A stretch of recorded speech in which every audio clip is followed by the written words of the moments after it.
श्री सीतारामचंद्र भगवान की जय। श्री हनुमान जी महाराज की जय। अतुलित बलधामं हेमशैलाभदेहं धनुजवनकृशानं ज्ञानिनामग्रगण्यं सकलगुणनिधानं वानराणामधीशं रघुपतिप्रियभक्तं वातजातं नमामि। आप्तं पतारणं दातारं सर्वसम्पन्नदामं लोकाभिरामं श्रीरामं भयभयो नमम्यं। रामाय रामभद्राय रामचन्द्राय वेदसे रघुनाथनाथाय सीतापते नमः। नीलम्बोजश्यामलोकमलकं श्वेतसमारपितवामभागं पनुमहाचारुचापं नमामि राम रघुवंशनाथं। बोलिए साहब रामचंद्र भगवान की जय। श्री हनुमान जी महाराज की जय। आप सभी लोगों का स्वागत है। आज रविवार के और एक नई गोस्वामी श्री तुलसीदास जी महाराज जी के द्वारा रचित श्री रामचरितमानस के और एक नई हम कांड में अध्ययन करेंगे। मगर उससे पहले हमने जो अयोध्या कांड के जो लाख अध्याय थे वो थी भरत जी की तपस्या जो कि सार्थक हुई अखाड़ों को लेने के बाद, ठीक है ना। और उसके बाद आज हम अध्ययन करेंगे नया कांड जो कि है अरण्य कांड। रामचरितमानस के तृतीय कांड है अरण्य कांड। प्रथम होता है बालकांड, फिर अयोध्या कांड आता है जो कि उनमें वनवास की घटनाओं का वर्णन रहता है, और अब करेंगे अरण्य कांड का अध्ययन। आज से नया कांड आरंभ होगा, उसका नाम क्या है अरण्य कांड। ये कितने कांड में आता है? तृतीय कांड में आता है। श्लोक। मूलम धर्मतरो विवेक जलधे पूर्णंदो मानदम वैराग्यम भुजभक्षरम हये गगनम ध्वावतापहम तापहरम बोधरा पोग पाटनविद्यो स्वहस्तभं शङ्करं वन्दे ब्रह्मकूलं कलकशनं श्रीरामभूपप्रियाप्रियम्। सानन्दनन्दपयोदशो भवतनु पीताम्बरं सुन्दरं पानो वानसरासनं कटिलस्तूरभारम्बरं राजीवायतलोचनं धृतजटाजूटेन सुशोभितं सीतालक्ष्मणसंयुतं पतिगतं रामाभिराम भजे। यानी धर्म के वृक्ष के मूल और विवेक रूपी ज्ञान समुद्र को पूर्ण चंद्रमा के समान आनंद देने वाले वैराग्य रूपी कमल के लिए सूर्य के समान पाप रूपी घोर अंधकार को नष्ट करने वाले, तापों को हरने वाले अज्ञान रूपी बादलों की घटा को नाश करने वायु रूप और ब्रह्मकुल के कलंक को समन करने वाले श्री राम जी के प्रिय शिव जी को मैं प्रणाम करता हूँ। बोलिए शंकर जी महाराज की जय। तत्वचार आनंददायक और मेघ के समान सुंदर शरीर वाले पीताम्बर पहने हुए, हाथों में श्रेष्ठ धनुषवान धारण की, जिनकी कमर में बाणों से भरा हुआ उत्तम तर्कस शोभा पा रहा है, जिनके विशाल नेत्र हैं और सिर पर जटाजूट शोभायमान है, जो सीता जी और लक्ष्मण जी को साथ लिए वन के मार्ग विचरते हैं, उन आनंद देने वाले श्री राम जी का मैं भजन करता हूँ। उनके चरणों में कोटि कोटि प्रणाम करता हूँ। सुराठा। उमा राम गुण गुरु पंडित मुनि रवहि विरति पावहि मोह विमूट जे हरि विमुख न धर्म रति पुर नर भरत प्रीति में गाई मति अनुरूप अनूप सुहाई अब प्रभु चरित सुनहु अति पावन करत जो बनसोर नर मोनि भावन एक बार चूनी कुसुम सुहाये निज कर भूषण राम बनाए सीता ही पहिराए प्रभु सादर बैठे पटीक शिला पर मादर सुरपति सूतन धरी बसाई वे सट चाहत रघुपति बल देखा जिमी पीपली का सागर था महामंद मति पावन चाह सीता चरण चोष्ट हति भाग मूढमन्दमति कारण त्याग चाल रुधिर रघुनायक जाना सिंह धनुष सायक सानंदना। यानी शिव जी बोले, हे पार्वती, श्री राम जी के गुण गूढ़ है, जिसमें पंडितों और मुनियों को वैराग्य हो जाता है, और जिसका धर्म में कुछ प्रेम नहीं है, ऐसे मूर्ख मोह को प्राप्त होता है। मैं अपनी बुद्धि के अनुसार अयोध्या वासियों और भरत के अनुरूप सुहावनी प्रीति का वर्णन कर चुका हूँ। अब श्री राम जी के पवित्र चरित्र को सुनो, जो वे वन में सबके हेतु करते थे। एक दिन श्री राम जी ने कुछ सुंदर फूलों के गहने बनाए, उसे प्रभु ने आदर के साथ सीता जी को पहनाया। फिर वे स्वच्छ श्वेत पत्थर की शील पर बड़े आदर के साथ बैठे। देवराज इंद्र के पुत्र जयंत ने कौवे का वेश धारण किया। वह दृष्टि श्री राम जी का बल देखना चाहता था। जैसे चोटी समुद्र का था लेना चाहती हो, वैसे ही उस महामंद बुद्धि वाले जयंत ने राम का था पाना चाहा। वह कौवा मूढ़ और मंद बुद्धि होने के कारण सीता जी के चरणों में चोंच मारकर भागा। जब रक्त बहने लगा तब रघुनाथ जी को मालूम हुआ, वो तो उन्हें धनुष पर सीख का बाण चढ़ाया। दोहा अति कृपालु रघुनायक सदा दिन परनेह ताशन आये सो किन्ह छल मूरख अवगुण देख। फेरिते मंत्र ब्रह्म सरधावा चल भाजी वायस भय पावा। धरी निज रूप गयो पीतु पाही राम विमुख रखाते ही नाही। था भानिरास उपजे मन त्रासा यथा चक्र भय ऋषि दुर्वासा। ब्रह्मधाम शिवपुर सबलोका विराश्रमति व्याकुल भय शोका। काहु बैठन कहा न आहो राखी को सकहि राम कर द्रोही। मातो मित्तु पेतुयम समान साधु होई विश्व सुनु हरियाणा। मित्र करही सातरी पुके करनी ता कहा विबोधन दी वेतरनी। सब जगता ही अन लहु ते ताता जो रघुवीर विमुख सुनु धाता। यानी जब श्री राम जी ने देखा कि ये वह मंद बुद्धि वाले जयंत ने कौवे का रूप धारण किए हुए माता सीता जी के चरणों में चोक मारकर गई, उनके चरण से रक्त बह रही थी, तब तत्काल धनुष की तरह ही बाण लेकर उनके ऊपर चढ़ा दिया, यानी उसकी दिशा की ओर छोड़ दिया। श्री रघुनाथ जी अति कृपालु और दिनों पर सदा प्रेम करने वाले उस मूर्ख और अवगुण के घर जयंत ने उसने छल किया। वह ब्रह्मवान मंत्र से अभिमंत्रित होकर तेजी से चला, जिससे कौवा भयभीत होकर भाग चला। वह अपना रूप धारण कर पिता इंद्र के पास गया, परंतु राम जी से विमुख होने के कारण इंद्र ने भी उसे नहीं रखा। वह निराश हो गया और मन में बड़ा भय उत्पन्न हुआ, जैसे चक्र के भय से दुर्वासा ऋषि भयभीत हुए थे।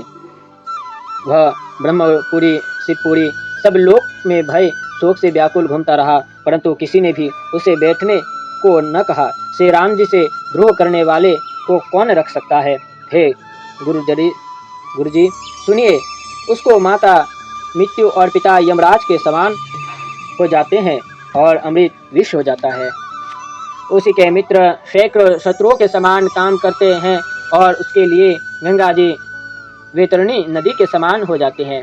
ए भाई, जो श्री राम जी से विमुख है, उनके लिए सब संसार अग्नि से भी अधिक गर्म हो जाता है। दोहा जिमि भाज तस कृतुत व्याकुल अति दुख देन। तिमि धावत श्याम सर राम सर पीछे परम प्रवीण। दसे ऊरग बरुग्र से खगोसा रघुपति सर छोटे वचन आंदेशा। नारद देखा विकल जयंता लागी दया कम कोमल तिते संता। दुरहिते कही प्रभु प्रभुताई भजे तात बहुविधि समझाई। पठे तो रत राम पहिताहि कहि सी पुकार प्रणत हित पाहि। आतुर समय गहे से पद जाई त्राहि त्राहि दयालु रघुराई। अतुलित बल अतुलित प्रभुताई वे मति मंद जानि नहीं पाई। निज कृत्य कर्म मीत फल पायु अब प्रभु पाहि शरण तके आयो, सुनि कृपालु अति आरत वाणी, एक नयन करे तजा भवानी। अर्थात इंद्र का पुत्र जयंत दिन दुखी और व्याकुल होकर जो जो भागता है, तो ही श्री राम जी का बाण भी पीछे पीछे दौड़ता जाता है। चाहे सांप के डसे हुए से बच जाया, परंतु श्री राम जी के छोड़े हुए बाण से बचना असंभव है। तब नारद जी ने जयंत को व्याकुल देखा तो उन्हें दया लगी। संत जन कोमल चित्त के होते हैं। उन्होंने दूर से ही प्रभु श्री राम जी की प्रभुता को कह कर भागते हुए जयंत को बहुत तरह से समझाया और तुरंत श्री राम जी के पास भेजा और कहा कि पुकार कर कहना कि हे दिनों पर दया करने वाले, मेरी रक्षा करो। दुखी और भयभीत जयंत ने जाकर श्री राम जी का चरण पकड़ लिया और कहने लगा कि हे दयालु राम जी, त्राहि माम त्राहि माम। आपके अनंत बल और अपार महिमा को मैं नीच बुद्धि वाले नहीं जान सका। अपने किए हुए कर्म का फल पा गया और मैं आपकी शरण में आया हूँ। हे प्रभु रक्षा कीजिए, त्राहि माम। आपकी अत्यंत दीन वाणी सुनकर हे भवानी, श्री राम जी ने एक आंख करके उसे छोड़ दिया। सुराठा कीन्ही मोहवश द्रोह यदत पीति करबध उचित, प्रभो छारी करे छो कृपालु रघुबीर सम, रघुपति चित्रकोट बसिनान, चरित किए ऋतु सुधा समान, बहुरी राम अशमन अनुमाना, हो यही भीरे सब ही मोह जाना, सकल मुनि नमन विदा कराई, सीता सहित चले दो भाई, अत्रि के आश्रम जब प्रभु गयो, सोनत महामुनि हर्षित भयो, पुलकित गात अत्रि उठे धाये, देखे राम आतुर चले आए, देखे राम छवि नयन जुराने, सादर आश्रम तब आने, करे पूजा कही वचन सुहाए, दे मूल फल प्रभु मन भाए। दूसरे मोह के बस होकर द्रोह किया था, यद्यपि उसका वध करना ही उचित था, तो भी प्रभु ने दया करके उसे छोड़ दिया, क्योंकि श्री राम जी के समान कृपालु और कौन है। उनकी एक आंखें चली गई, परंतु उनको एक वरदान भी मिला है। श्री राम जी ने चित्रकूट में रहकर अनेक प्रकार के चरित्र किए हैं, जो सुनने में कानों को अमृत समान है। फिर श्री राम जी ने अपने मन में अनुमान किया कि सबने मुझको जान लिया, इसलिए सब मुनियों से विदा होकर सीता सहित दोनों भाई वहां से चल दिए। जब प्रभु श्री राम जी अत्रि मुनि के आश्रम पर आए और गए, तब उनका आगमन सुनकर अत्रि मुनि बहुत प्रसन्न हुए। महामुनि अत्रि का शरीर पुलकित हो गया और वे उठकर दौड़े। मुनि को इस प्रकार आते देखकर श्री राम जी घबरा कर आगे बढ़ गए। श्री राम जी को दंडवत करते देख मुनि ने उन्हें हृदय से लगा लिया। श्री राम जी की शोभा देखकर मुनि के नेत्र शीतल हो गए, जल टपकने लगे नेत्र से। तब वे उन्हें आदर सहित आश्रम में ले गए, उनकी पूजा कर सुहावनी वचन कहकर मूल फल दिए, जो प्रभु के मन को अच्छे लगे। सुराठा प्रभु आसन आसीन भरी लोचन शोभा, निरखि मुनि बर परम प्रवीण, जोरि पानी अस्तुति करत। आसन पर विराजमान प्रभु श्री राम जी की शोभा के नेत्र भर देख परम प्रवीण मुनिवर अत्रि जी हाथ जोड़कर स्तुति करने लगे। अत्रि मुनि जी की जो स्तुति है कुछ इस प्रकार से है। छंद नमामि भक्तवत्सलम कृपालुशील कोमलम, भजामि ते पदाम्बुजम अकामिना स्वधामदम, निकाम सायं सुंदरम भवामबोनाथ, मंदरम प्रफुल्ल कंजलोचनम मदादिदोषमोचनम। यानी हे भक्त वत्सल, हे कृपालु, हे कोमल सिर वाले, मैं आपको नमस्कार करता हूँ। मैं आप के उन चरण कमलों का भजन करता हूँ जो निष्काम मनुष्य को अपना धाम देने वाले हैं। आप कामनाओं में से रहित और सुंदर सवाले शरीर वाले हैं। हे नाथ, आप संसार रूपी समुद्र को मंथन करने वाले मंदराचल पर्वत के समान और अहंकार आदि दोष को छुड़ाने वाले हैं। कलम्ब बाहु विक्रम प्रभो प्रमेय वैभव, निशीद चापसायकं धर त्रिलोकनायकं, दिनेश वश मनन महेश चापखरडं, मुनीन्द्र संतरजन सुरारी वंदे भजनम। यानी हे प्रभु, आपकी लंबी भुजाओं का पराक्रम और वैभव असीम है। तीनों लोक के स्वामी आप तरकस और धनुष बाण धारण किए हुए हैं। आप सूर्य वंश के शिरोमणि संतों और मुनीश्वरों को आनंद देने वाले तथा दैत्य के समूह को नाश करने वाले हैं। मनोज वैरी वंदनीत अजादिदेव सेवितम विशुद्ध बोध विग्रहम समस्त दूषणपहम नमामि इंदिरापतिम सुखाकरम सतागतिम भजे सशक्ति सानुजम सचीपति प्रियानुजम। कामदेव के वेरे महादेव जी आपकी वंदना और ब्रह्मा आदि देवगण आपकी सेवा करते हैं।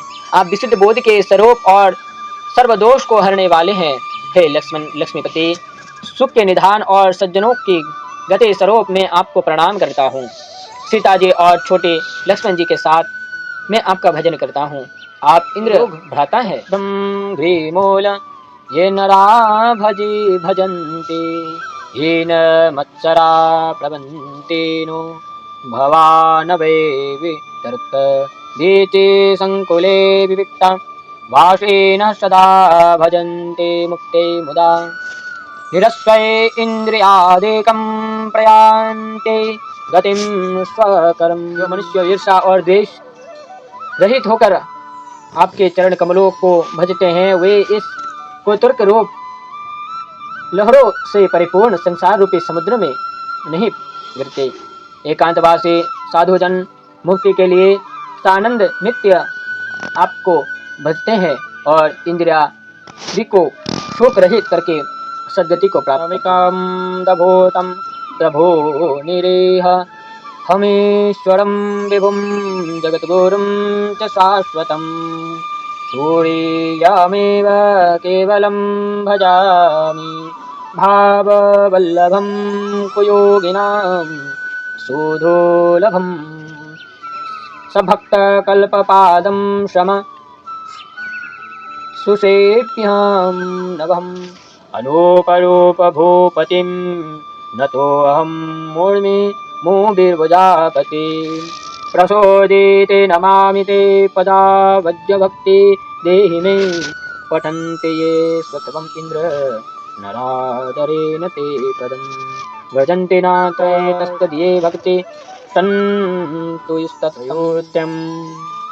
आप ही एक अद्भुत आचार्य रूपी प्रभु इच्छाओं से ईश्वरीय सर्वव्यापी जगत के गुरु सनातन पुरुष तीनों अवस्थाओं से परे केवल तुरीय रूप है। हे भक्ति भाव प्यारे स्वामी, मैं आपका भजन करता हूँ। आप कुयोगी के लिए अत्यंत दुर्लभ और अपने भक्तों के लिए कल्प वृक्ष के समान प्रतिदिन सेवा करने योग्य है। हे मनुष्य और पृथ्वी के स्वामी और पृथ्वी की कन्या सीता जी के स्वामी श्री राम जी, मैं आपको प्रणाम करता हूँ, आपके चरणों की वंदना करता हूँ। आप मुझ पर प्रसन्न हो, मुझे अपने चरण कमलों की भक्ति दीजिए।